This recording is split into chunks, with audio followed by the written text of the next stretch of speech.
I'd like to welcome our presenter. This is Detroit Autonomous Vehicles. Come on up.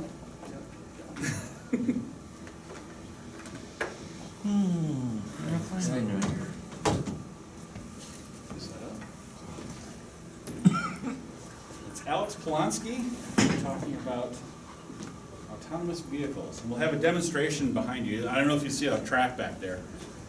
So this will be one of the few meetings that you'll have to do a little, turning around and whatnot. So I think at the end we'll just walk congregate over back there. Yeah, That would work. All right, good. We'll show that. So my name is Alex Polonsky. Thanks for having me here. It's always awesome to get out and meet other people in the community who are doing similar things. And I founded the Detroit Autonomous Vehicle Group, and today I'll tell you the story of how it was founded and what we do. But to start off, maybe a couple of you can shout out, is everybody an engineer in here? Yeah. Not an, there are non-engineers? Everybody? Do you mind sharing what else do you do that brings you here? I work in IT, but I'm interested in data science. I've been studying for the past couple of years to try to ramp up. Okay. So network systems or something of that nature? Yeah. Okay. Do you mind if I ask you what you do? Currently system administrator. Okay, so I think everybody's kind of similar. Yeah, there's a lot of system Yeah, there's no developers. painters or singers. But Only in my car. well, that's something. In my shower. That's cool, So, our story. Is anybody here familiar with Udacity? Yes. With what? Yeah, Udacity. Yes, yeah. It's an online education system, and they provide basically online education. So that's kind of how we came about. But our story. Here you see some of the images, and we'll go through the agenda. So why Detroit? I'm actually from, I was born in Russia, St. Petersburg, Russia. I was raised in San Francisco, and I moved out here in 2011. I am what you would call a car guy. I worked in motorsports. I worked for Flying Lizard Motorsports, if any of you are car guys. We won the championship in American Le Mans 3 times with factory drivers from Porsche. I built and raced Formula 3 cars. I did go-karts. I've been doing it my whole life. And being raised in Silicon Valley and being a car guy, there's only 3 places in the world you can go. You can go to Japan, which I'm probably never gonna be able to get too far because I'm not one of their own. You can go to Germany, which is really far away from home, or you can go to Detroit. And so I moved to Detroit. And so we'll touch on why Silicon Valley. We'll bridge the connection between and what is going on now, why it's significant today, and we'll talk about our mission. So what is our group doing today? Do you want me to stand in a certain spot? Fine. I'll move. Okay. We can automate that by then today too. So. I'm all for this. Why Detroit? So I almost want to ask, why not Detroit, right?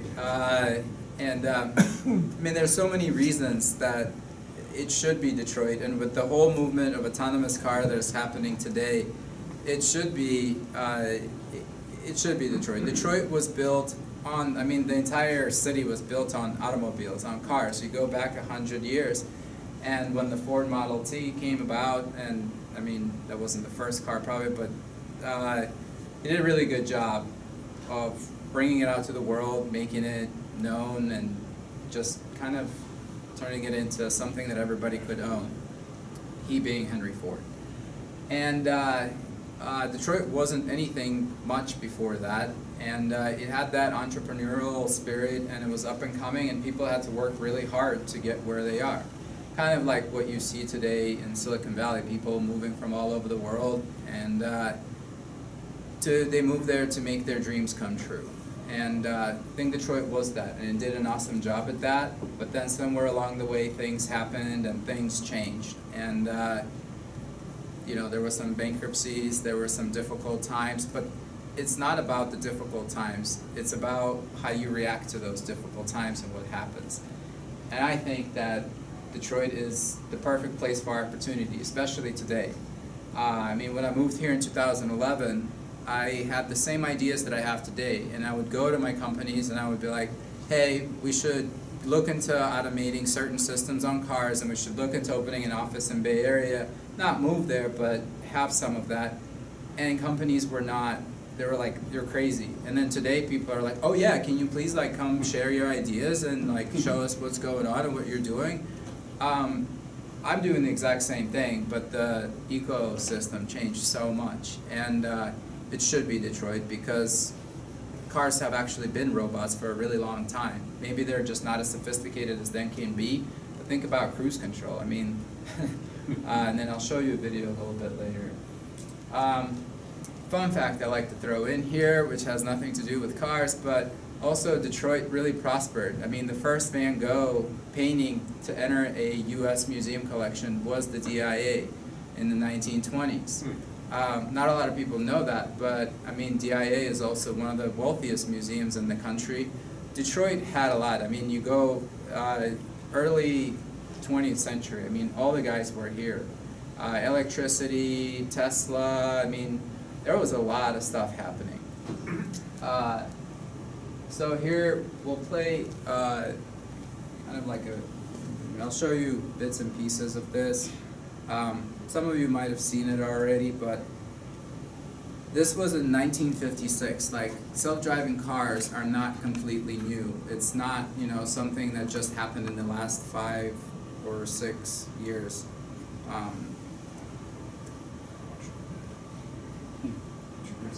We gotta do a plug for YouTube.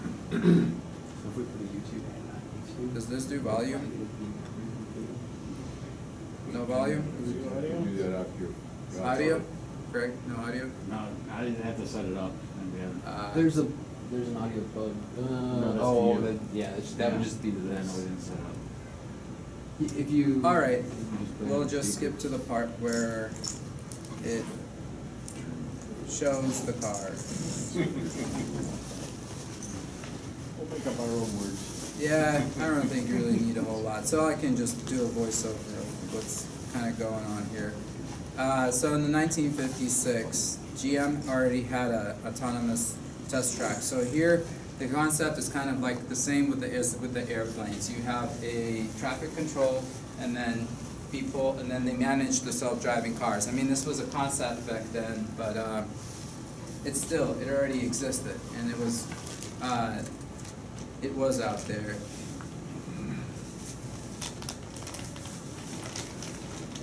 So here they're just cruising down one of the autonomous test tracks, and you're saying, okay, we're gonna go into autopilot mode now. You can see him turning it on, and of course the screen is all from the 1950s, so there's lines going across it. Then maybe we'll watch like another 30 seconds of it. Have you guys seen this? Many of you have seen this before? No. No? All right. Awesome. Yes, it's a bit of a lane follower. You know, it's not as sophisticated as the stuff we're trying to do today. Actually, the stuff we have today still has a long way to go. So, you know, retracting the steering wheel, and off they go. Around the track. Yeah. But, I mean, yeah. And this was in the 1950s. Yeah. So, and I think that's kind of, you get the idea. So it's not, That's pretty cool. it's not 2011, 12, 13 that these things came about and everything started. It's been around for a while. And so, in fact, with everything that had been happening in Detroit, and Detroit was on the map, but then it became in the world known as the city that it became like a has-been. And it is an opportunity again for it to come back. And in fact, in 2016, CNBC went as far as saying that Silicon Valley is becoming the new Detroit. And why would you say that? Well, again, if we go back about 100, 120 years, Detroit was doing this before Silicon Valley was innovating so much. And I mean, and some of it was opportunity met luck, and so Silicon Valley came about, but it wasn't the first to really start changing the world and showing, I mean, with the assembly line, it's maybe, you know, not a fully automated system where it was using all these sensors and using all these like complex algorithms, but it is a form of automation where they could pump out cars really, really fast. And Silicon Valley doesn't know anything about cars. Silicon Valley is about automation. I mean, I went to grad school at U of M, and my two options were either Stanford, I could go home, they still do technology, or U of M because they still do technology in automotive, and I didn't see any other better school in the world than those two. With that, I flew to Stanford, and I met Swain Baker. He was, at the time, he was head of the CARS, which is Center for Automotive Research at Stanford. And maybe some of you know the DARPA challenge, like why we are where we are today is because a lot of it had to do with the DARPA challenge, the 2007 Stanley, and then where Sebastian Thrun used artificial intelligence for the first time to successfully complete a challenge. And that car, I think, was the first to complete the challenge, or one of the first, and they beat out Carnegie Mellon, which was so well funded. Anyway, when I walked into his office, I didn't walk into his office to try to get admitted into Stanford. I just wanted to understand better the ecosystem, and I was always trying to bridge the gap between the two. Being, you know, a car guy, and then I did become a mechanic after I got my engineering degree. I worked on race cars. I built them, like I did some of the welding, I did the machining. I got very hands-on with them. And I was trying to figure it out, and he said, Silicon Valley is not about cars or any of that robot stuff. It's about automation. Whatever it is that you can automate, that's what they're going to automate. And that's how you get automation. So silicon plus computer, you get the automation part. Kind of how it came about, and in the mid-1800s, actually that's the high school I went to, and someone suggested that I put a plug on here of it. But before, like, you had all the Stanfords and you had all those schools, there was my high school, actually. And it came about in 1855, and my parents got me into the high school so that I would become engulfed in the San Francisco culture. And my dad actually fought pretty hard with my mom, and he like almost gave me an ultimatum and was like, you need to get our son into this high school. There's like two primary high schools in San Francisco. There's SI, which is St. Ignatius College Prep, and there's SH. And I went to SI. I think it's the better of two. And Not biased. no, not at all. Before that, I was actually going to public schools, and like people were cutting classes all the time. People were drinking and smoking in the back of the classroom. And then I came to this like preppy high school that was the city. Then a little bit after that, Stanford came about, and I'm not an expert on the history of it, so it's just, you know, I touch a little bit on it here and there. But Stanford brought some of the professors from around the world, and they started engaging and they started doing research. And the other name for Stanford is the farm, because it's on farmland. I think it has a linear accelerator. It has all sorts of satellite research they do. But back then, especially, the land was really cheap, and the weather is pretty good. So you're gonna move somewhere, it wasn't a bad place. Then out of there, Hewlett-Packard came out of there, and in 1930s they built some of the first oscillators, and the innovation kind of started. But what's not on here is also the semiconductor. The guy from Pittsburgh, he moved out there because his mom was getting sick, and so he switched from tubes to like the silicone semiconductors. And he didn't move there for Stanford or anything. It was just because of health reasons, because of one of his moms. And so things just started combining, and then it really shrunk down the size of the transistor, and you could start doing computing. And I think one of the first programs that ran was in like late 1940s, early 1950s, and it was just a calculator to do 2 + 2. But it started the movement, and then he actually founded a company that was a computing company, and out of that company spun out several other companies. He was very difficult to work with, and today we know those companies as Dell and or Intel and some of the, I don't know if Dell was, but Intel is definitely one of them, I think. And so that started adding up. You had Stanford, you had these new form of transistors, and you had computing, and so it just started kind of adding up. And in 1976 came about this company we all know about called Apple. And they changed the world with the personal computer. And so the innovation bug kind of started at Silicon Valley. I'd like to say that it was probably mid-1900s, but it was already after Detroit. And so then the companies such as Google followed, and then eventually Tesla came about, which everybody thinks that Elon Musk founded, and I know this is being recorded. But I don't know how many of you have read some stories about Tesla. I had the opportunity to briefly see Martin Eberhard, who had founded Tesla actually, and then Elon Musk actually kind of ended up with Tesla or took it over.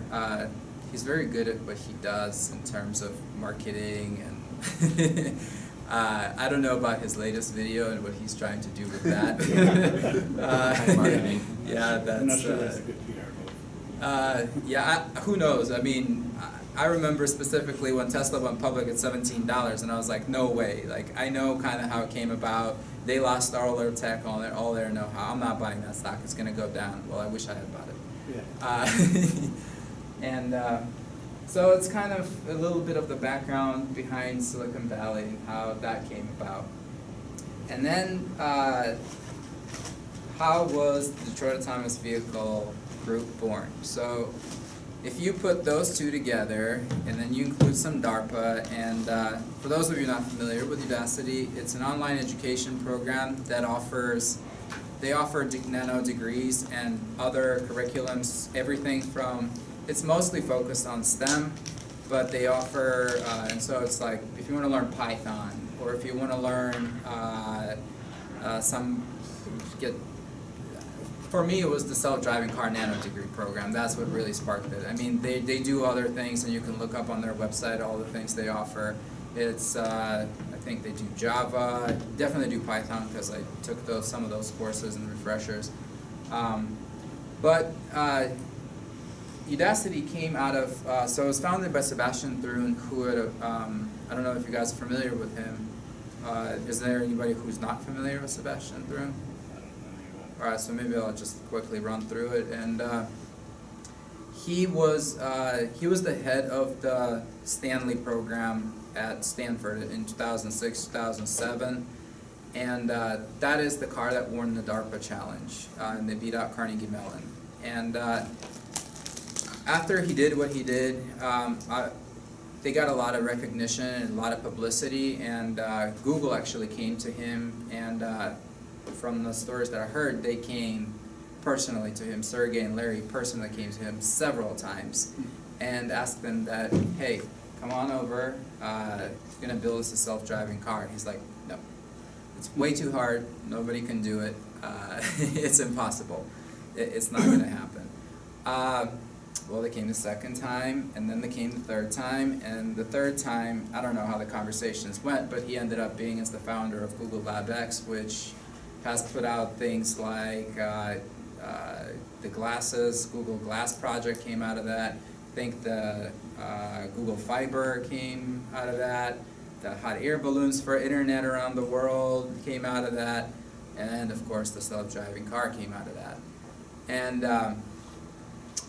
by 2010, I was actually, I worked at NASA Ames, which is in Palo Alto, right next to Google, and at the time, I was going out with somebody who worked at Google, which worked out really well because I could go to Google every day and see what was happening, and I went to a lot of Google parties, and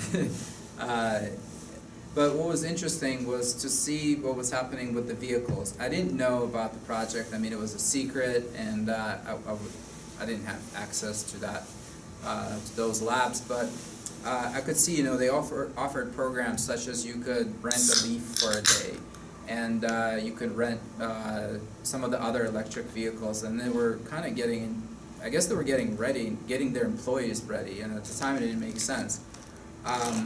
Also, while at Ames, I started working with an electric vehicle company called Clean Speed, and their whole thing was to try to make little cars in China and sell them. I actually don't know what happened or how it didn't work out. But already in 2010 and in 2011, you could see the ecosystem beginning to change. When I left San Francisco in 2011, there were only about 10 automotive companies. Today there are, I don't know, I stopped counting, I think at like 45 or something like that. And that was a couple of years ago. And so Google came out and kind of announced the car, I think, in around with their like soap dish car in 2011. That was, or 2010, 2011. And that was doing of Sebastian Thrun. At that time, he chose to go on and pursue other ventures. And one of those ventures was the Udacity. And his mission is to try to give people the ability to educate themselves anywhere around the world. And that's one of the things that internet provides us. It provides us an opportunity to share information and share knowledge all around the world, and kind of actually breaking the barrier of I'm in another city, I'm in another state, I'm in another country, I don't speak the language. And I actually didn't know much about Udacity, and my brother and my family, they're all still out there. My dad is a software developer, my brother is a software developer. I am not a software developer, and but everybody in my family is an engineer, and I've been trying to do coding since about 10, 11 years old. I grew up in Russia with like the software developers. They were really good. They were some of the best in the world. I can't really say, especially on camera, but let's just say they were some of the best. And my dad knew what it took. He programmed in assembly. He would make, I think at most, he would make like 1 error per 1,000 characters. I think that's how they measured how good of a developer you were. They didn't have compilers, they didn't have checkers, and all the tools that we have now to check your code for you. So if you made a mistake, it was all in zeros and ones, and you would have to go through there and figure out where that error is and find it. I started it in, so it was like 1994. He gave me a QBasic book and said, learn this. You have an entire summer off, do QBasic in 21 days. I think I lasted about 7 days, and I think I threw out the computer out the window. There was no helpers to help you find errors, and then I kept putting too many spaces somewhere, and then I couldn't find them, and the program wouldn't work, and like my eyes would start getting blurry, and like I couldn't see the spaces, and eventually I was like, all right, like I can't keep looking for these spaces. And then all these loops and while loops, and it was a lot. And my dad, I mean, these are the basic principles. You've got to be good at while loops, for loops, if-then statements. Those are kind of the fundamentals of software. I get them and I can do them, but my dad compared me to the best in the world, and I wasn't as good. So we always stayed with the software, but it was kind of on the lighter side.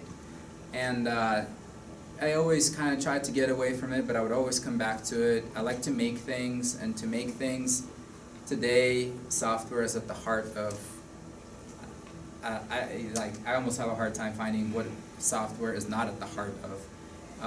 Everything from washing machines to cars to dryers, airplanes, personal computers. Phones, yeah, it's not, but it's almost harder to find things that don't have code in them than to find things that do. And so I inevitably kept coming back to it, and with my love for cars especially, I kept constantly coming back to software, and then it would start over again and again and again. And so in 2016, my brother found Udacity and he was like, hey, I saw this thing online, I think you would be really interested. And it's a self-driving car nano degree that Udacity decided to start. I was like, oh, this looks perfect for me.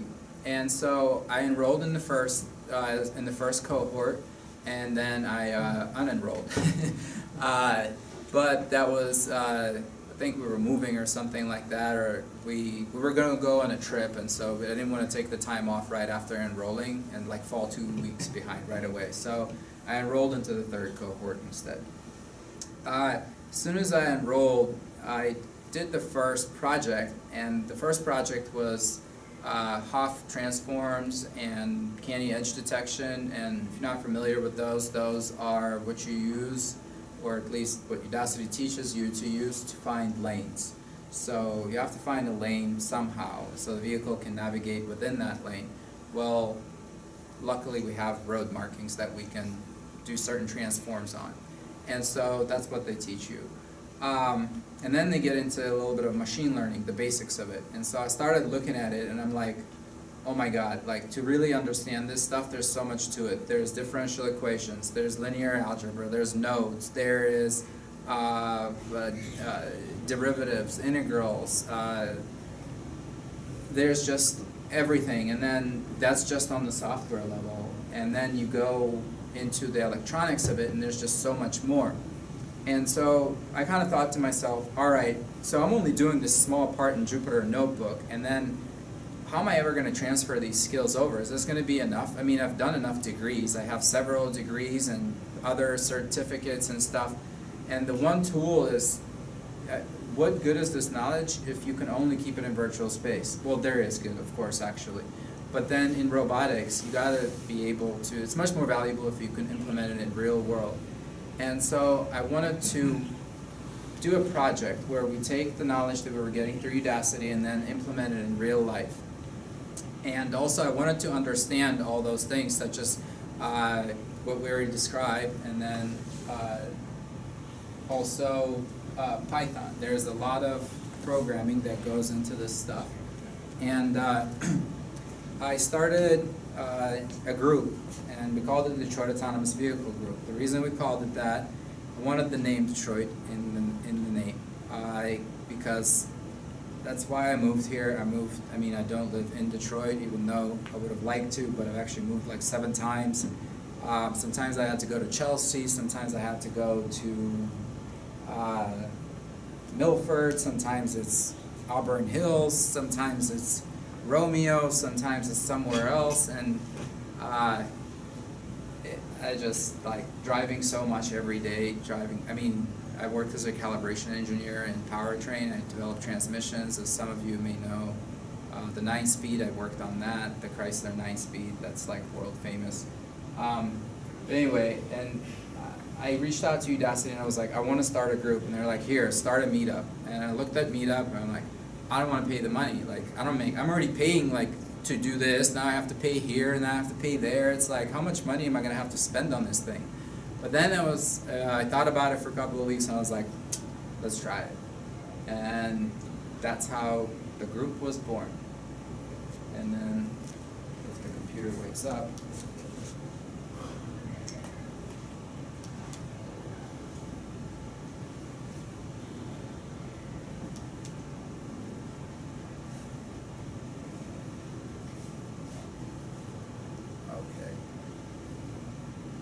Should recognize.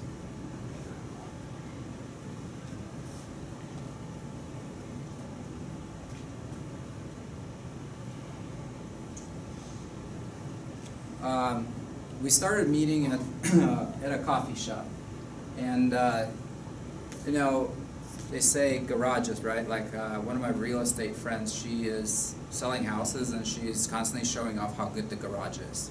And then she's like, oh, look, all these companies started in the garages. Like, you really want a good garage. Well, we started at a coffee shop in Royal Oak. It was a small room that could only fit like 5 or 6 people. We carried a box. Actually, that box is still back there. I fit all the electronics into it. And I went to Micro Center and bought an RC car. The first meeting, there were only like 2 of us. And both of us were in Udacity. Then it was 3 of us. And we really wanted to do the project, and we were like, okay, let's try it out. So we bought a $40 car over at Micro Center. It's just a remote control car, and then we started installing a Raspberry Pi on it and a camera.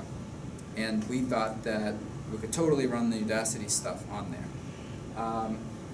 So in the left top corner is the coffee shop, in the middle is our clowns, and then in the bottom right where it says to remind later is we found the makerspace. One of the people that came to the meetup, he told us about this awesome makerspace that existed.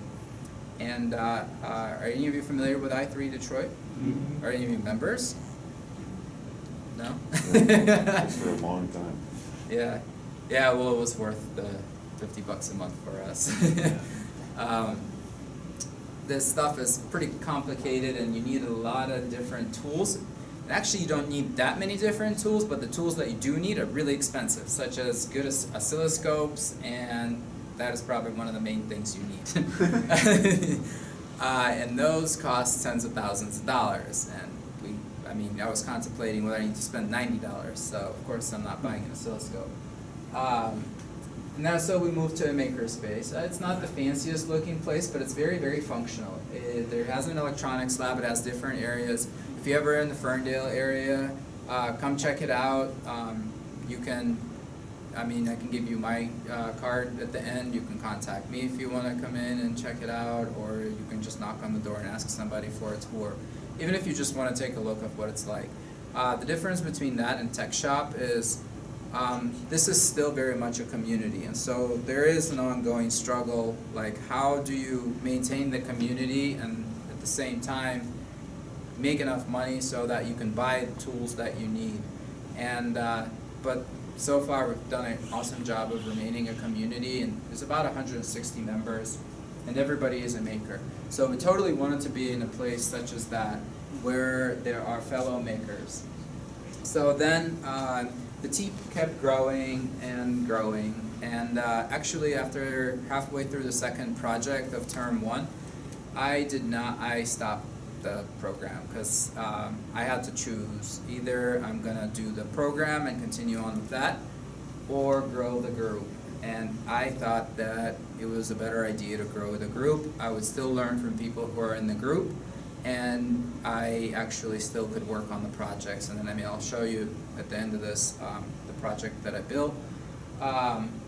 And I think it would have been valuable for me to finish, but I just couldn't juggle everything, and I had to choose, and I chose the group. So actually here, if you look in the center, the guy smiling over here, that is David Silver. So he's the head of the self-driving car Nano degree program for Udacity. So he was recruited by Sebastian Thrun, who was recruited by Sergey and Larry at Google to create the curriculum. And the reason he was chosen is because if you looked on his LinkedIn, he worked at Ford for like 4 months. But the way he got the job was he created a curriculum for himself that he was a PHP, I think, developer. He was in the web space. And that is a big gap that Silicon Valley does not understand real-time embedded systems. They're just like, lose a packet or two, whatever. We're like, lose a packet, person dies. But he self-educated himself enough to get a job at the Ford office in Silicon Valley. I think they opened one in Palo Alto, maybe 2013. I think there's maybe some of you people, some of you guys. Yeah, so gals. I belong to that group. Oh. I'm just in the Dearborn location. Oh, okay. So I think it was 13, 14? Something like that, Anyway, and so I don't even really know what they do there, but I know that all the other automakers, they usually do infotainments and write code. And so he got the job, and for that, because he was able to self-educate, he like took a system. Sebastian Thrun came to him and was like, why don't you come do that for us? And so he did. And that's where the self-driving car nano degree program came out of. And this was in 2017. He came out here for some conference, and he was like, hey, does anybody of the Udacity people, they're still promoting the program, want to meet and do a meetup? And it's like, yeah, that would be awesome to actually meet the person who we all learn from. And we did a dinner, and then a bunch of us came out, and there's most of the people actually, that is the only time they showed up, but it doesn't matter. So a little bit more into our project. So David Silver came out here several other times, and we actually had an event at M-City last year during the auto show, and we try to do events regularly. And like one of the events we're trying to schedule now is with actually May Mobility, and to see if we can get a ride on their self-driving shuttles, because most of us, even though we work on this stuff in some capacity, most of us have actually never been in a self-driving car. I have no idea what it feels like. And so that would be cool, but I don't know, hopefully it'll work out. Projects, so that was the $40 car from Merco Center that I told you about. If you look in the center of it, then there's a cutout. That is where the Raspberry Pi lives. On the front of it is the camera, and on the very front of it, over, you can see where the grill used to be, there is an ultrasonic sensor. And that's important because I'll tell you a little bit later. The camo actually came directly from GM. It's real camo. I worked on a car that was a prototype car, and I asked somebody, who was like, hey, can I get some of that? And they're like, yeah, sure, here. And I thought it'd be cool to kind of wrap it in something that was relevant. So that was our first project. It was, we did a budget, we have like a parts list and stuff, and if you're ever interested, I'm more than happy to share it with you. But I think there's more interesting stuff going on now. The importance of the ultrasonic sensor. Let's see how many of you can guess why it was so important to have the ultrasonic sensor on the front of the car. Distance. Yeah, that stop sign there. So I posted the video of it, but everyone thought we were working on, machine vision and recognition, which we were. But it turned out that it wasn't so easy to take the Udacity code and then just put it on a Raspberry Pi. It was built to run on these AWS servers and somewhere in the cloud where you're not limited by space and computing power so much. And that is like the embedded part of things. You can't, even Jetson TX2, no, it's not. It's much bigger than a Raspberry Pi. The reason we stick with a Raspberry Pi is there are two. One is price, so barrier of entry is much lower. But two, which I think is much more important, is to get people to innovate.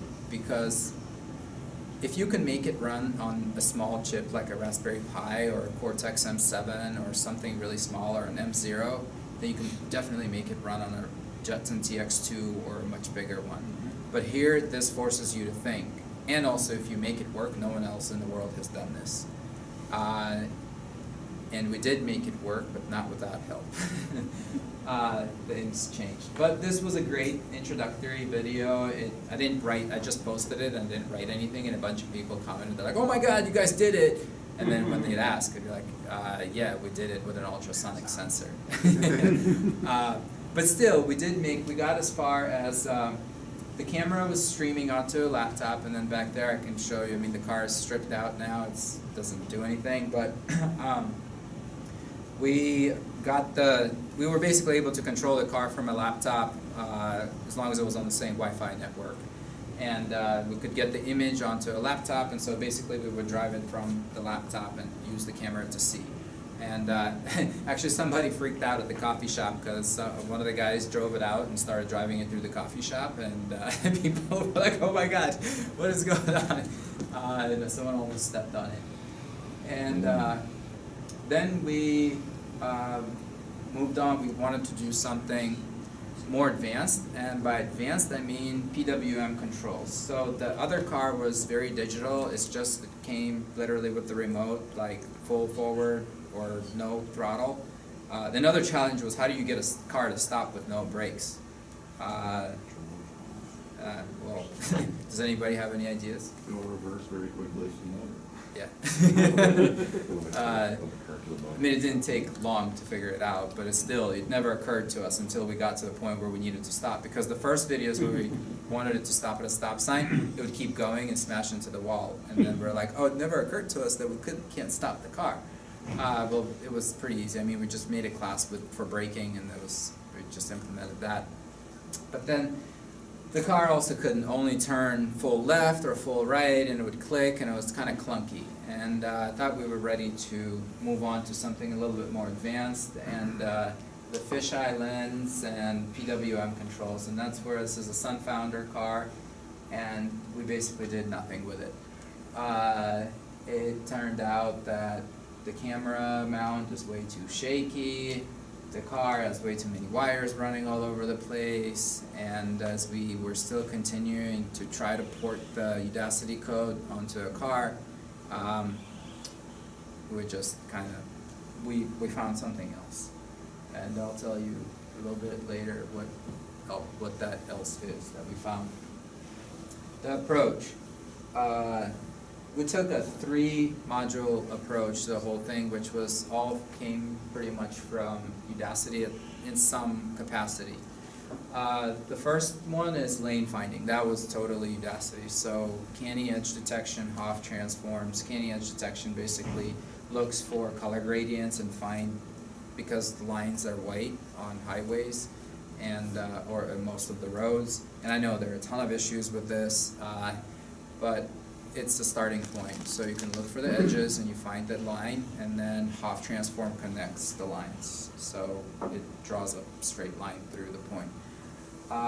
So we had a lane finding algorithm, then we had object detection, which we wanted it to, like back there you can see we have stop signs, which we still haven't gotten to the point where we can stop, but I'll show you a different robot where we're doing much cooler stuff anyway.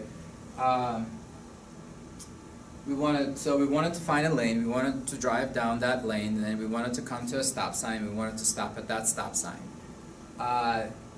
All nice and dandy and gravy, but the car actually has to do that stuff. And so the third module was to integrate what we were doing and all this code that we were writing into the vehicle. So that first module, lane finding algorithm, the code became very, very bulky as we tried to modify it on top of the Udacity's code. And we ended up with like 4,000 lines and I don't know how many while loops, and then we tried to run it on a Raspberry Pi and it was just like, I don't think it did anything. But here what you can see is pretty much a bird's eye. I mean, if you know what you're looking at, you can probably see what's going on here. If you don't, then we're trying to transpose the image because the lens curves, and it curves the image. You want the lane straight, so you have to do a bird's eye view. And so for you Ford guys, I think you were the first to do a bird's eye view with the camera where like you back up and it actually gives you a top view of your vehicle. Or maybe, was Ford the first? Do you guys know? Anyway, I think current Ford vehicles and probably others, they do, if you go in reverse, they give you a bird's eye view of your vehicle. But obviously there's no like camera that's beaming from the top. I think they use like 6 or 7 surrounding cameras, and then they lay the image flat, and then that's how you get what you end up with. So to get straight lines, that's what we have to do here as well. Then for second module, which is object detection, we were not capable of writing our own from scratch object detection algorithms, so we tried to implement something like YOLO. So it's already available software out online. YOLO stands for you only look once. You can implement it, and then you can get object detection out of it. However, we did have to make some modifications because if you look here, this thing says it's 63% sure that this is a stop sign. I don't think so. Part of one. It's part of one. It happens, but it could be a part of anything else too. That railroad crossing, it's sure that 92% that that's a stop sign. It is not a stop sign either. However, it did identify some of the other stop signs, and it completely, it just did not do much there. So for that, we collected some images, we took pictures of the stop signs, and we tried to train our model and create a neural net. And this is some of the code for integrating into the vehicle. I didn't put all the code, and I mean, there's more code on GitHub, and if you guys are interested, we can go through that, and I can show you some of the other code we're doing where we're building behavior cloning and things. But it's just, like pin outs, where the motors are on which pins, and then I initialize and import some of the classes, and this was already the unfounded code. Then, that else thing that we talked about, what we found. The whole time, the way the meetup ran was for a year we tried going, and we couldn't get too many things to work. Other than that car that stopped with an ultrasonic sensor, we had a really hard time getting something to work. And so but we did have a good time while doing these things. For an entire year, that was basically the only thing that we made work in the physical world. And but we kept looking for opportunities, or like, how do we get something to work? Because it's really hard to motivate people to keep coming when you don't have anything working. One of the things that our meetup is different from most other meetups is we actually don't do presentations, and we don't really we build things. That's like the point of the meetup, was to work on these cars. So once a week we would meet, and we would try to work on different aspects of the system. We had we didn't have a Gantt chart per se, even though some of the people insisted that we do get a Gantt chart, and I'm like, come on, man, just do the stuff, whatever you want. And but we did have a task list, and we did have that modular breakdown of what we're trying to do, which really helps stay on track. And looking, I came across the DIYRobocars community. Is anybody familiar with that? No? So the DIY part is do it yourself, and Robocars is Robocars. Has anybody heard of the magazine The Wired? Has anybody heard of Chris Anderson? No. So a chief editor for many years, I think for 8 or 9 years, was Chris Anderson. He's also the founder of DIY Drones. Some of you might be familiar with that community. He's also currently the CEO of 3D Robotics, which is a company out of Oakland, California, that they fly drones, and I don't exactly know what they do, but I think they geo-map the terrain, and then they partnered with Adobe, and I think they sell that information to like inventors so that they can have better CAE tools. And he also founded DIYRobocars. I found some video online, and they have like all these people coming all the time with working cars, and that's their track over here, and they meet in a warehouse in Oakland, which is easier to do because the weather, it doesn't get super cold, or doesn't get super hot out there. And but anyway, they had like 15 working cars at a time. People show up every month to race their cars. So anywhere like between 5 to 15, and I'm like, we can't get even one to work. So we can't like do it basically hardly anything. I wrote him an email without knowing who he really is, and I was like, we gotta like talk. Can we set up a hangout? And he's like, yeah, sure. And we got on the phone, and we started talking, and then there were a couple other guys from Detroit, and what came out of it that was very interesting was the difference between the mindset of the Bay Area and Detroit, and it was so apparent in that conversation. We were talking about all these things, and like how to bring the cars, and how he built the community and all this. Then eventually one of the guys goes, hey, why don't you just fly out here and bring your cars, and then, we'll do it that way. He's like, I'm not coming out there. And then the guys were more hardware driven here, and he was all software. So DIYRobocars, the way it was started was they used a common platform. It's called a donkey car. I'll show you a little bit later what it looks like. And it's just an RC car with like a 3D mount, with 3D printed mount, and it runs on a Raspberry Pi. But the way it works is behavior cloning, and it runs a neural net. So it introduces people in real time to what we call today AI. And there's also an OpenMV car, which I will run for you afterward, which stands for Open Machine Vision. And then I'll also show you a little bit about that. But it's an entire community. And I started engaging more with them, and as we talked, and during that same conversation, Chris Anderson asked me, he's like, so what is your goal? Like, you just want a working car, or you want a fast car? I'm like, anything that works. Like, doesn't matter how slow it goes, just make it work, please. He's like, all right, here's a link, here's a couple of links, just go here and then you'll figure it out. If you're an engineer, like, if you can't figure it out, I don't know how you got a job as an engineer. I was like, this is pretty promising. Or discouraging, I don't know. I didn't know which way to be, really scared or really encouraged. So I went online and I built a car. That car that you see back there.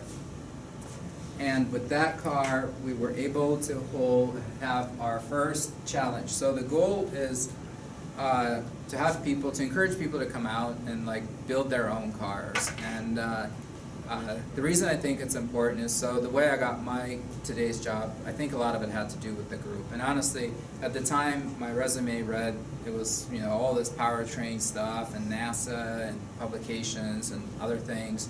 And then one line was like, Detroit Autonomous Vehicle Group, you know, like founder, whatever. And I would try to talk about all these other topics, but at the interviews they would be like, yeah, can you tell us about that one line and exactly what you're doing? And I'm like, oh yeah, about that. Well, we're just like doing this small stuff, it's not a big deal. So I had like 3 interviews at the same company, and all 3 times they asked me to talk about that one line pretty much the entire time. So I ended up getting that job, and then now I'm doing leading the AI stuff. And actually it's a German company, and we're doing pretty well in interaction with Germany. One of the common things when you're working for a German company in the US, and maybe you guys have different experience, but I've worked at ZF, I've worked at Sona Brosa, and then somewhere I can't keep track. I was contracted out to different companies. And it's hard to get, like, Germans, they are much more structured, and they just do that one small little thing, and they do it for their like entire life, and they become an expert at it.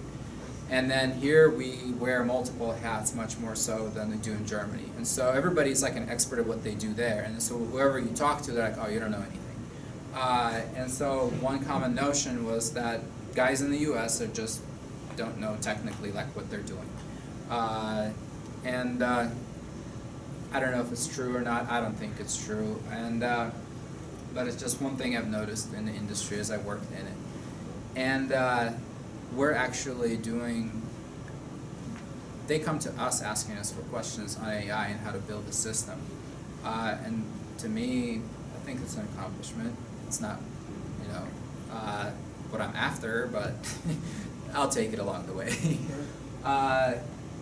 And so we want to encourage people to build like their own little cars and get engaged in this. Some people, we've had various degrees of success, which I'll cover a little bit later. But why and how? So we had the first race, and it was in March, at the end of March, beginning of April, and even though we didn't really have huge turnouts, but this is a quick video of the race. And so we had a few cars. They're all line followers or lane followers, but that's actually a person driving. That's the donkey car on the right, and the way that you start with it is you have to drive it around, and then you have to collect images, and off those images it'll train. And the way it does it is it correlates an image that it has seen before with throttle and steering inputs. And so, but then there's also a lot of challenges there. So these two are OpenMV cars. one on the left you'll see back there today. It's a dinky little car, but it has like a bunch of miles on it already. And that was at I3, the makerspace that we operate out of. And then also, as a little bonus, whenever the And they're detecting the lines in the road, or somebody's driving this? No, they're doing it on their own. Okay. So it's classic machine vision. Classic machine vision is just looks for colors, but it's not a lane follower in like the. Off the rails. But that one did all right that time, and now he's the bully. But that's what he gets. His camera falls off at the end. We're in the battle lines. Yes, kind of. Then one of the other things we did along the way, and you can find these videos on YouTube, is we also try to offer to the community some education on some of these topics. So there's talking about convolutional neural networks and how they work, and that was Mochin. He's since moved on. He now works at Aptiv in Pittsburgh. He was a C developer at one of the startups in Ann Arbor. I don't even remember the name of it for the longest time. I don't know. You know, some of these stealth companies, I don't even bother asking. Like, if a person wants to share what they do and where they do it at, they share. And if not, I don't even. It's not important. And so we tried to do some education with the community so that those were the few presentations that we did do. And so we tried to do more technical, and we tried to educate people on things that we were implementing so that we could complement the education that we were doing with the real stuff working. So we would first kind of go over, okay, like here we're doing convolutional neural networks, why we're doing them and how we're doing them, and here is the result in the physical world, what it does on a robot. Then the community continued to grow further, much further. And there was one kind of cool, interesting person that came on board. So that's our Gen 1 car, that's our Gen 2 car. Then we started getting like free cars, and people would be like, oh, here, take this platform and make it work for me. And we're like, we can't make our own work. But now we're like getting all these like free cars, and we're basically like, please don't give them to us. And then that car over on the left, so that's Daniel Tobias, and we had previously, we were constantly looking for cars that worked, and like for code out there or anything that we could implement on our own and use it. And about 2 months before before he came to our meetup, we found this car on the internet. He was with, I think, like North Carolina, not Chapel Hill, but NC State. NC State, I think, is the school. And this car used the, you can go on his GitHub if you're interested at the end. You can just Google DJ Tobias GitHub. And it uses a RealSense camera, then a LiDAR, then some speakers for a horn, and then it has a Jetson TX2 on it. And then it uses ROS to bring it all together. And ROS is a robotics operating system which allows you to bring in different data and pretty much like align them, or process them, and do stuff with it. And then 2 months later, this guy shows up with this car, and we come in, and he's like sitting at the makerspace, and we're like, I think we just saw a video with this same thing, like, you know, a month ago or something. And we asked him, he's like, yeah, that's me. And so he got a job at FCA, and basically, he like, I mean, he did have a resume, but he almost didn't need a resume. And that's like the value of building these projects. And so, you know, from before, I know none of you are looking for jobs, but maybe some of the younger people, or some of the people, your kids or something like that. I mean, you can get out of these groups whatever you want, whether it's getting a job, whether it's getting a project, or whether it's just having a good time. For us, the best part is having a good time. It's people, like-minded people. One of the actually main reasons, one of the main things that we got out of starting the group is that like-minded people were able to find each other in Detroit, which was like the biggest struggle I had in Detroit is the mindset. And that's probably why I worked at like 7 different places, because didn't care. I cared about the work, and I did a good job on the work, but there just wasn't that much work, and there wasn't work, I would just leave. And they didn't like that. And to me, it's like, well, if I'm not going to do anything here, then and plus you block the internet. Who blocks the internet? And so I was like, well, I'm going home.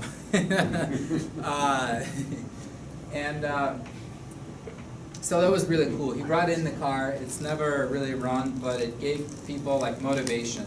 And he currently works at FCA still doing a self-driving car program, and he does all sorts of stuff. I mean, it seems like Chrysler IT struggles with Linux systems. The regular IT doesn't get it. So he does a lot of like, I think, support with that, and then just other things. Another person we met out of the group was also Daniel Bartz, and maybe some of you have heard of a person named Chris Urmson. No? He has a pretty big startup. I think they got recently like 800 million in funding or so. And Daniel Bartz, that was his mentor over at Carnegie Mellon, and so that was kind of neat. The community kept growing, and we were meeting all these cool people. Then recently, the company ARM, which does the intellectual property and the build architecture for ARM chips, they put out a challenge based on the donkey cars. And we entered the challenge, and actually that's how we met Victor. Well, no, we met Victor way before that, but that's how we meet with him more. And it was like, I don't know, so many projects going on already, it was hard to engage in another one. But then a couple of the other members, they were very interested in it, and Saeed actually, who is a master's computer science student at Eastern Michigan, he came up with a proposal that we should build a robot, which is basically like a Roomba for greenhouses. So it'll go out and it'll scan greenhouses for sick or diseased plants on its own, and then once it finds them, it'll tag them, and then it'll like send you a text message, and then also at the same time it can send you possible solutions for how to remedy the situation. So we're currently working on this. Actually, we just did a presentation at the Ann Arbor Raspberry Pi group yesterday on it, and here I can show you a quick video of how far we've come. What senses the diseased plant? Machine vision. So it's a Raspberry Pi camera. I can go back in a second and show you. So no one is controlling the car, and you can see we got it to drive up and down. We're gonna have to do more with it, but it can at least drive up and down the aisle, and that's a big step for us. Now, how does it do? So then we have a LiDAR at the front of it. Usually a LiDAR is used for mapping. We're just using it for object detection here because we weren't able to do the full mapping thing. We just ran out of time. The way that it's done is, if you look over here, there's a box, and that box has a Raspberry Pi. This is a camera, and that camera does the identifying. So ideally, if we had the time, we would make this go up. This is actually a broom, like a broomstick. This whole thing cost us about $70, and ideally we would have this go up and down, and we did build a stepper motor where it would go up and down, but we didn't have time to implement it, and now the challenge is already ending. So he was back in school, people have jobs, and so, but you know, we're not a company, we're just trying to build an idea and so show that it works, and that's our goal with this. And then it would rotate also. So the wires go down the middle, there's a drilled hole so it can go up and down and rotate. They would be sprung so they can extend or shrink. And then right here you have a LiDAR, and then here you have some Arduino Unos. And this was actually initially a tank frame that we converted to what it is now. And we took 2 tanks, and that's why you see the 4 holes here, because these were used to hold tank tracks. The reason we chose the platform is because you have to really make tight turns in greenhouses, a donkey car, a conventional car that steers itself, it's not gonna be able, unless you make it full wheel steering, it's not gonna be able to make those tight turns. And so, we decided to go with a tank, but the tracks kept coming off and we kept trying to find solutions, and then we just kinda ran out of time, and then we just put wheels on it, but it can still turn. I mean, we have problems there too, cause sometimes if the soil is too soft, it'll dig in and then it just won't go. But again, this is just to demonstrate that it is possible and we can do it. It's not gonna be perfect by no means. Another project that we've engaged in is, any of you familiar with BeagleBone? Cool. So Jason of BeagleBone, some of you might know, he is in Michigan. And actually he's 10 minutes from my work. And that is important because of the following. So I went to a couple of his meetups, and then he gets pretty technical. I don't know if you've ever been to his meetups. He like sometimes hand out BeagleBone and say like, let's write code in assembly. And I was like, oh, okay. But then at a certain point, we engaged in this community. We became the Detroit chapter officially, which also helped the world kind of put Detroit back on the map around the world, because the community is 15,000 people in over 15 countries. Like, we're working with people in Germany, in India, in South America, and China. And so with that, actually it shows that Detroit is doing like innovative stuff and new stuff. And what a better way than to engage, somebody like Jason. They're like, I think, the #1 competitor of Raspberry Pi in the world, and that's what all the donkey cars run on. They run on a Raspberry Pi. And then also, a BeagleBone is a little bit more capable for robotics because it has an H-bridge on it, it has an IMU, which is an inertial measurement unit, and allows you to better understand where the car is in space. And the computing, this is a BeagleBone Blue, hence the name Blue Donkey. The computing power is maybe a little bit less, but it also has PRUs, which we're trying to see if we can utilize, which stand for programmable real-time units. So in robotics, that could be very advantageous versus a Raspberry Pi. And then also it's open hardware, right? So meaning you can get all the schematics, you can get all the architecture of how it's built, versus a Raspberry Pi where I don't think that's open source. Not all of it. Yep. The chip isn't. Right. And so we would like to, we kind of engaged with Jason, and I threw the idea, I was like, hey, there's a real opportunity here, because a lot of people struggle with the Raspberry Pi. Like, just doing an image of a Raspberry Pi is not that simple. You can't just like plug it in and start hacking away or doing things. And we want a very easy starter platform, which that is back there, but this one is just much more capable. And I was like, Jason, but you have to do it. I'm not gonna do it. And he was like, oh man. I don't want to do it because I've tried with the BeagleBone, and I tried the Raspberry Pi, and it's pretty time consuming. And you have to do the documentation if you're gonna open it up to the community. And so I was like, we'll give you the resources that you need and the help that you need, but we need you to lead the project and lead the effort and like make it work and work out all the kinks so that it's easy. And that's where this thing came from. So this is the chassis, the platform that is used, the Blue Donkey, or for donkey cars in general. There are a couple of options, but not too many. There's not an entire store, so you can go online and buy and order all the parts.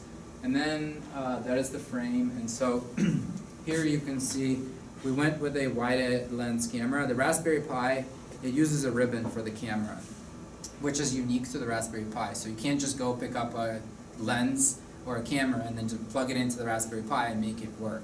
You have to buy like the Raspberry Pi camera and then make that work.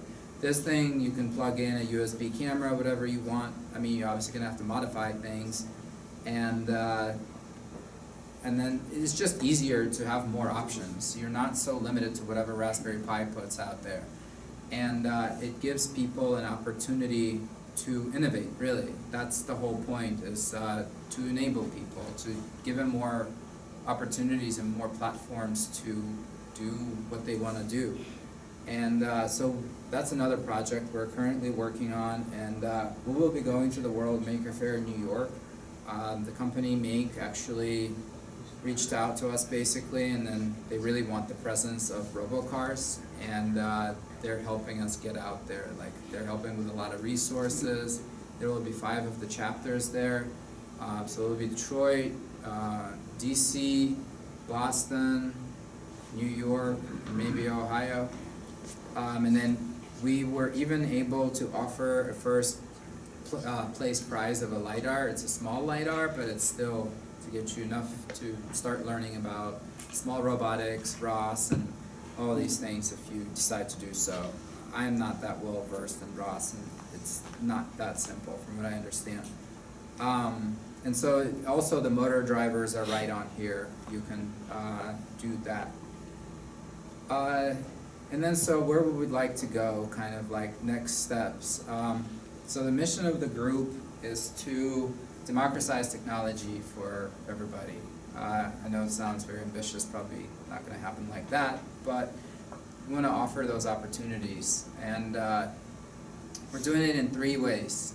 The first way is we hold these monthly challenges where we encourage people to buy one of these small platforms or build your own, hack it up, whatever you want to do, and then compete for the fastest lap time. And we are trying to get to the point where we can offer prizes to like incentivize people. Maybe it'll be a ticket to Mexico or something, especially as the winter comes around. I don't know if we could get that far, but the second way is to go out and just like engage with the community through events such as this one. And then third way is we would like to hold like hackathon type of events where we basically throw a box of parts, like a car back there, and it's a really simple car, and I'll show you why it's so simple and what makes it so simple and how it works. And then encourage kids to build. So if a company, and somebody actually did it, so they took the idea and they tried it out and it worked out pretty well. And we want to kind of keep building on that to offer an opportunity to people to learn and engage the kids and give them the skill set and the knowledge that they will have. Like one of the successful events that we had was every year there's a Bring Your Kid to Work Day, and my company asked me to bring the robot, which I did. And at first I was like, okay, the age group was 8 to 12, and the kids come in, and I'm like, okay, this is a machine vision car, and it's looking at this and looking for that, and they're just like, okay, like, oh, why do I care? And I was like, okay, plan B. Oh wait, I don't have a plan B. And luckily I had a donkey car, which was, you could drive, like this is a touch screen, and it has a camera on it, and then you can drive it wirelessly via controls on here, and I threw in the laptop, and I was like, just have fun with it, and then have fun with the machine vision car, just see what you can make it do, what throws it off, what doesn't. And they had a blast. They actually ended up breaking some parts and stuff, but I think it was worth the price. And you'll see the car has some broken things on it from that, but it's almost like battle scars, and it gives a character. And the kids had a great time. They were laughing. They were both broken down into sessions where I had like 4 sessions of 15 minutes with like 12 kids, and everybody wanted to drive the car. But the value of that, yeah, it's not a neural net car, it's not driving itself or anything like that, but it's about the interactive experience. It's about giving them something to engage with, and it's about leaving them with a memory that, hey, I had fun that day. I don't know how it worked, but I had a good time. And then maybe down the road one day they'll go, and then when they look back on this day, they'll be like, now I'm older, I have to decide. I don't know what it did, but it was a really good time, so let me learn about it. And so those are the ways that we're trying to engage. We also had an event over in the bottom left at the Michigan Science Center. It was through AutoSense, and we actually navigated a bridge. You can find videos on our YouTube. There's the Washtenaw Community College. We have one of the golf carts that has all these like little time-of-flight LiDARs. You can see they're all around the vehicle. They're trying to make that drive itself. Actually, one of our members told us that they reached out and they wanted to do self-driving wheelchairs for people. So give people an opportunity to become mobile where they're not. And so that's like some of the things we would like to do more of and engage. Here's just like a list some of what the group offers and why the group. Multiple people like Mochin, he moved on to active and he's doing self-driving. I think it's level 4 autonomy, and he was able to move on to the next stage in his career. Well, there's other members that moved in within other companies such as Bosch and I don't remember all of them. Then there was a funded startup, Passenger.ai. It's a passenger monitoring system. The guy has since moved to Toronto because there's more machine learning research going on over there, and he thought he had a better opportunity. It's an interesting idea. He wants to monitor people inside autonomous vehicles, so like shuttles, for example, because personal space, like less than 7 people is probably still too personal, but if you look at shuttles like May Mobility or the one they deployed over at M-City, that might be of value. I don't know, we'll see. We developed some of the new technologies, so actually, even for my work, I'm able to cross over the two. I work at a small electronics company, and all these electronics are really small, so we even found $4 LiDARs. And they're time of flight, but they have multiple transmitters and receivers, and they're only $4. No one had ever seen it. And I was able to bring that technology, and I found out about it from Bay Area through the bigger community that we're a part of. There's also TF Mini LiDAR, which is $39.99. It's also time of flight. It's a single transmitter and receiver, but it's still a LiDAR. There's these small. What's time of flight mean? Meaning that you measure the time that it takes to emit and receive the signal. It's like sonar for light, right? Okay. It's the same idea. Time of flight, well, that means just the sonar travels at the speed of sound, and then LiDAR travels at the speed of light. And then also different wavelength, and the wavelength matters because you have, like the frequency, once you change the frequency, then you move along the electromagnetic spectrum. But then if you change the amplitude, you change the area under the curve, and you change the energy. But you stay in the same spectrum. But at the end of the day, it's all about magnifying or manipulating that wave. And also ultrasound waves, if you go outside, other sounds can interfere with the sound, and so it can get pretty sciencey. But the time of flight is just basically time that it takes to send out and receive the signal. So we've had some design workshops, and then formation in I3. I don't know, maybe it's just me, but I think that it's important to engage with maker spaces, because actually that is where a lot of innovation happens. These people, like us, we're not always the best at marketing and getting our message across, but we are the builders. And everybody is pretty valuable at their work. Because at the end of the day, yeah, you need the higher level people, but it's nothing without the actual product that somebody builds. And that's what people at these maker spaces do. And that's why it's awesome to be a part of this community at I3. And that is the big difference between the tech shop and the I3. Tech shop at some point, I went to the first tech shop days. They opened, I think they started in Palo Alto. And I went to tech shop in like 2006, 2007. I was working in motorsports. I learned about CAD, and I wanted to like 3D print something. And my friend took me to the tech shop. The first one was at Menlo Park or somewhere there. And it was very much a community. You come in, there's people, you just like talk to them. You're like, hey, I'm working on this, I'm working on that. And they're like, oh, cool, like you should try this out, you should try that out. And then when I went to tech shop, 10 years later, it was like, just pay the money, use the machine, get out. Going to Valley's Fitness or something. Right, and there's value in that as well, but the collaboration, like when you have the choice, it's very valuable. And the Makerspace has provided us, they have helped out with a lot of ideas. They help out from even things like accounting, like Maker Faire gave us a little bit of money for what we need to bring to the event.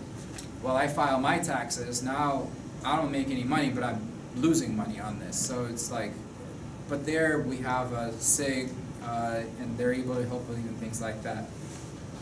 We've also partnered with a group in Ann Arbor. It's called the Ann Arbor Autonomous Vehicle Group, and that's actually where the FarmBot is mainly being built currently. And then recently, one of our members left and moved to Ottawa and started the Ottawa chapter. So even just out of the Detroit group, we have 3, and Facebook groups. If you have questions, I don't know where I'm on time. You got about 15 minutes. All right, cool. Do you have questions, or just want to go see the car? Let's do the demo real quick and Yeah. see if we can fill When are your meetings? Like what time of the week? We meet on Saturdays, every other Saturday now, from 1 to 4, and then once a month we have the challenge, and that's where we encourage people to come bring out their own cars and race. So which Saturday? Was it the previous Saturday or the upcoming Saturday? Upcoming Saturday. Okay. Oh, great. where Just do on you the meet? opposite of MD level. You meet at I3? Yes, So 1 to 4 this coming weekend. yes. Excellent. Yep. All right, let's go back there and take a look. Move the microphone. Question about the LiDAR. You were using time of flight as a measuring point or something with attribute to LiDAR. Is there Distance. something that's better? Uh, You're saying, but their time of flight, right? Or what's the alternative? radar. Well, I mean, in- I guess, don't a lot of self-driving cars use LiDAR? Like They use them for actual- different, like, we're using it for distance sensing, but we just wanna show, like, we just wanna introduce people, yeah, it's much simpler. We're not doing what LiDARs are don't know if we have being enough used space. for, in a fancy way. You're gonna pull your Draw your world. Yeah, they're mainly using, but then at the end of the day, you're still just sending out, photons and then you're receiving them back, or light. I'm not gonna have much space. And so, Just curious, you made it notable that they time of flight. yeah, that one. Idea. Then the other ones, Move that whole which I'm not table. sure exactly how, the ones that like give you also color of objects. There's Oh, sure. companies called You can't be Alzer. recording then? They are in the area, and their LiDAR gives you a camera-like image, Okay. which is, I've never seen anything like it. So, just a quick introduction. This is the OpenMV car. I'll stand in the middle. This is the brains of it. And here you have a ARM Cortex M7 chip. Then here you have a CMOS sensor behind the plastic. And there's just pins for ground, power, and PWM.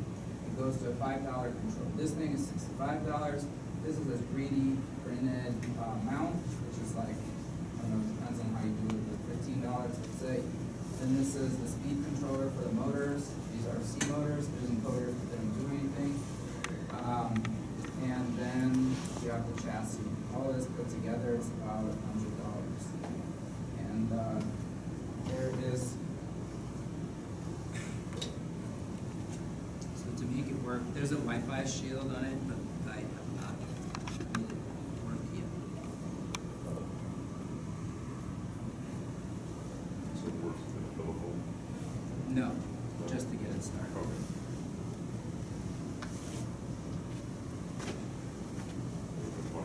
Walking around, I do sometimes to show people, and then it's like sensitive to calibration, and there's, So is it a live following or? yeah, so it looks for the color red, and so I can show you while it does what it's doing, why this is so cool. So maybe I'll just show it around. So this is an IDE, which is, IDE is an interactive development space or environment. You have your, I'll turn around and show on this side too. Camera, what the camera is seeing, that's why it would have been nice to have Wi-Fi, because then I could like show what the car is seeing. There's the scale, there's the code. So here, what the car is seeing camera, then this is, here is an RGB color space. There's different color spaces you can use. The code actually uses LAP, which I forget what it stands for all the time. And then here's the code. So you can modify the code. There's PID controls in here. There's PWM motor controls, and then gradients and all that stuff. but it's so simple, like to give this to a kid to introduce them, and there's not a whole, like how many wires does this thing have? You know, 8 maybe in total? And it introduces you to 3D printing, it introduces you to electronics, it introduces you to IDEs, software, debugging, machine vision, and the next step, they're actually gonna do a Kickstarter either this week or next week. And, Just showed you. to the next architecture where they worked with ARM, OpenMV that is, and what's that? It should be fine. And they developed a more efficient architecture where the kernels are 4 to 5 times more efficient, so they'll be able to run neural nets on a Cortex M7 chip basically. Well, it's going to be M0 plus, but it's very much changing the game because traditionally you needed pretty big processors to run neural nets, and now it's coming down to like anybody can do it. Did that get better at following that red track? Initially, it was wobbling a lot. Yeah, Now it's there's a- setting out. Did it learn more while it was There's a doing PID it? controller, so it gains and then adjusts a little bit. It Then did it'll that also, on it'll its also own? color. It did that on its own while it was following the narrow track? You caught the edge of the.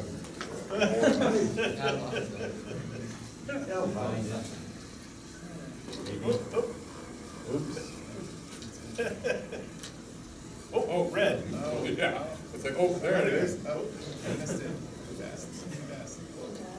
So the error builds up, so actually over time you'll have to reset it because it'll just get so much error and then start seeing this.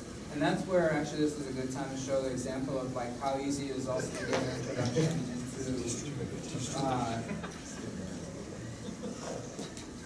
there's machine vision in here, there's a threshold editor, and I use a frame from buffer, so we're going to use the frame that's already in here. So this is what the car is kind of seeing, and then you can just drag handles to adjust this. So you can see that the red line is like very clear.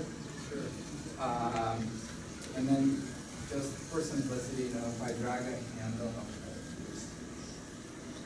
you can see everything whites out. And so this is like an introduction of how a machine vision car works, or how a machine vision system works. Yes, it's very introductory, but you got to start somewhere. I was kind of curious how sensitive that was to color temperature of light. I have a polarizing filter on there, so that actually the state is not the best of ideas because it's reflective. This tape is much better, the painted tape is not reflective.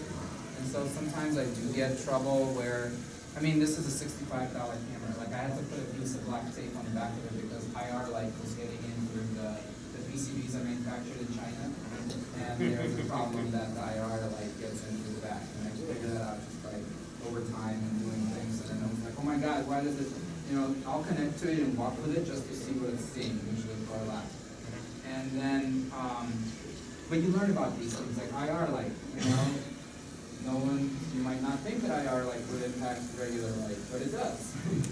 And then like the camera position, you know, those things. And then, yeah, like glare. So the polarizing filter is supposed to reduce the glare. And for most part, it does a really good job. It can go from sun to shade, there's no problem. But sometimes it'll freak out and start doing things like you saw earlier. And so this is, what's that? Yeah, no, I mean, yeah, it's good. Got to see both, right? If it just works really well, then it's not that much. And so you can see actually. my teenage car. And I know it's a lane follower, it's not, you know, but then the behavior cloning car, that's the next step. I mean, these are just introductory levels to get people familiar with these concepts and these ideas. And then you build, I mean, you could argue that behavior cloning is not that impressive either. You first have to drive the car around, collect all the images, you can't even drop it off somewhere and it'll navigate its own. And we actually tried to do that for our ARM challenge for a while. We tried different SLAM approaches. There's ORP SLAM, there's like the ROS node, which is TurboBot, I think, is using. There are other small, like sub-$100 approaches that you can use, and none of them worked out. And just, we're on the time scale here, so we just have to make it work. So we went back to Dr. Beaver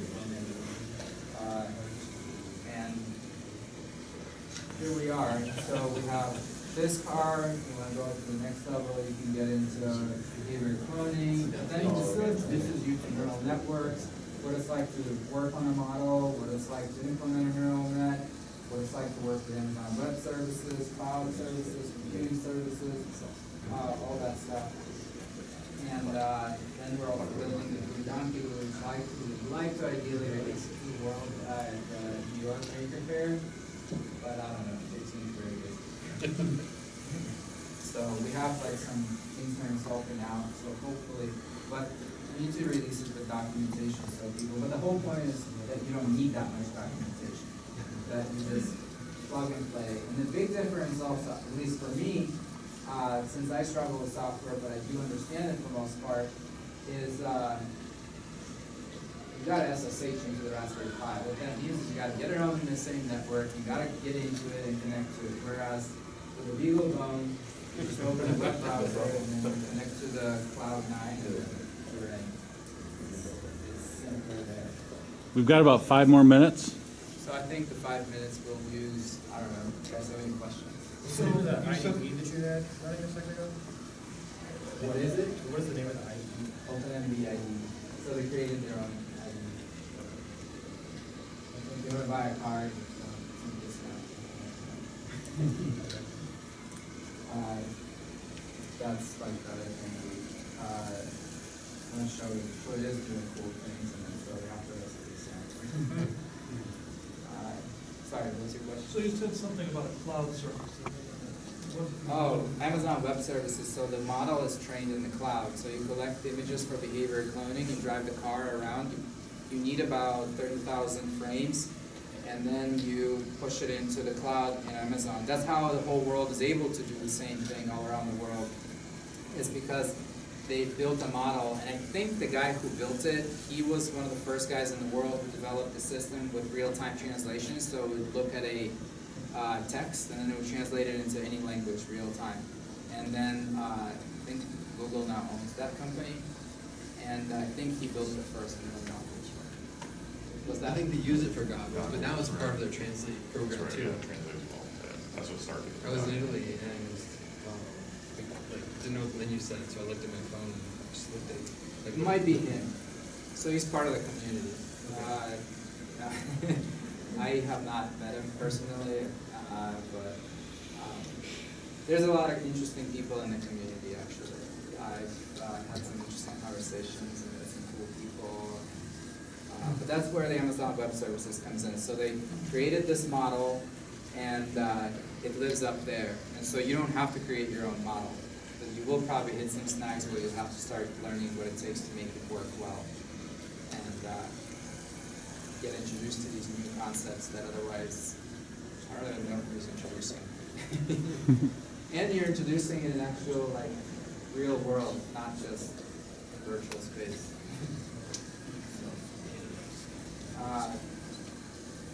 If you are interested, I don't know, if, look up Detroit Autonomous Vehicle Group, and then you can, I'm the organizer of it. All right. Find my name on there. Okay. So the group members don't have to be part of I3, right? You just meet at the space, it's hosted there? I don't think there's, I think. Yeah, they there's do the like same thing for three. BeagleBone as well. What's that? As I said, they do the same thing for the BeagleBone group, where you just show up. Python, Yeah. BeagleBone, workshops. Yeah. We don't require you to be a member. Just come in, sign a waiver, and then don't stick your fingers in lanes and things like that. What is Udacity doing now? Have they kind of changed to their degree, or are they increasing or doing more complex things? They have to do stuff. They have a ton of stuff. They have robotics, they have machine learning. Yeah, but like computer vision, machine learning, data science, that those are the programs. Pretty simple actually. Yeah.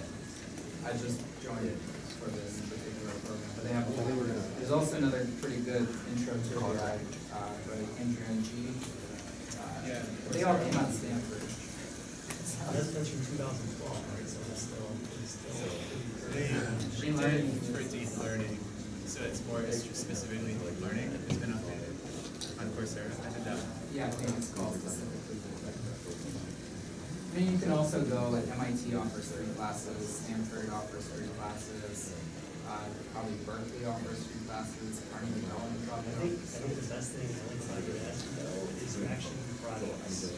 Like you said, if you don't actually do something real, if you just learn the theory, but you don't actually create something with it, then how will you really know it? Right, and that's where we wanted to bridge that gap, that's why we came about. And now everybody's, and then it helps that, you know, the industry put like a $300,000 price tag on self-driving car engineers. But if you think about it, a self-driving car engineer is like the ultimate engineer, because you know everything from physics to electronics to coding, you have to know pretty much every single field of engineering, be an expert at it. How many people are actually like making that? It's hard enough to be an expert in one of those. Right. Yeah, on all. So that's what robotics is, it's like everything. And this is an entry level to robotics, so at least you get an overview.